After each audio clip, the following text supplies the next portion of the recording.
Result വന്നിട്ടോ. കൊട്ടക്കണക്കിന് mark വാങ്ങിയ കുട്ടിയാണ് ഇരിക്കണത്. ഫേസ് 2ൻ്റെ റിസൾട്ട് വന്നു. ഇനി നമ്മൾ റിസൾട്ടിൻ്റെ മുന്നത്തെ വീഡിയോകളൊക്കെ ഇടും. എന്നിട്ട് നമ്മൾ റിസൾട്ട് റിവീൽ ചെയ്യുള്ളൂ കേട്ടോ. മാത്സ് പരീക്ഷയുടെ തലേത് കാറ് വരച്ച് കളിക്കുന്ന കുട്ടി. പഠിത്തമൊക്കെ കഴിഞ്ഞ് കാറ് വരച്ച് കളിക്കുന്ന കുട്ടിയാണ് അത്. എല്ലാം പഠിച്ചു. ഇപ്പം സമയം 10:10. ഇവിടെ 10:10. ഇന്ന് തീയതി 14 മെയ്. ഒക്കെ പഠിച്ച് കുറേ നേരമായി പഠിച്ചിട്ട് 9:30 ആകുമ്പോഴേക്കൊക്കെ പഠിച്ച് കഴിഞ്ഞിരുന്നു.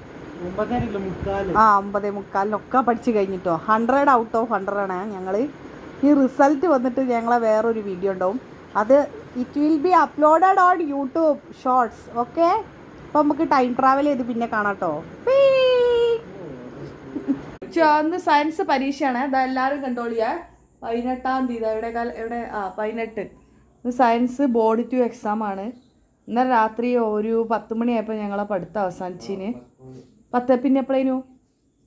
എന്നിട്ട് ഏതോ സീരീസും കണ്ട് കുറച്ച് ബാഡ്മിൻ്റൺ എടുത്ത് ഒറ്റയ്ക്ക് കളിച്ച് കഴിഞ്ഞിന്ന് രാവിലെ അതാ നീറ്റ് കുത്തിരിക്കുകയാണ്. 8 മണിയായി. 10 മണിക്ക് പരീക്ഷയാണ്. 9:09 അവിടെ എത്തണം. ഒരു പുസ്തകം ഇവിടെ എവിടെയെങ്കിലും ഇതാ പരിസര പ്രദേശങ്ങൾ ഒരു പുസ്തകവും ഇല്ല ഇതാട്ടോ. ഇനി റിസൾട്ട് വന്നിട്ട് നേരിട്ട് കാണാം. അത് വീഡിയോ ഇതൊക്കെ എവിഡൻസ് കളക്ട് ചെയ്യാണ്. ഒക്കെ പഠിച്ചാണേ. പെർഫെക്റ്റ് ഡയഗ്രം ഒക്കെ പഠിച്ച, ഒരു ഡൗട്ടും ഇല്ല. ഒരു പുസ്തകം ഈ പ്രദേശത്തൊന്നുമില്ല. അതാ നമുക്ക് എത്രയാടാ സയൻസിൽ? പറയടോ. വേ പറയണ്ട. ടൈമാ പോണേ. 3 മിനിറ്റേ ഉള്ളൂ. വേ പറയ്. ഫുള്ള് പഠിച്ച് ഗെയിം കളിക്കല്ലേനോ? അല്ല, എന്ത് ചെയ്യുന്നു? ഗെയിം കളിക്കുക. എത്രയാണ്?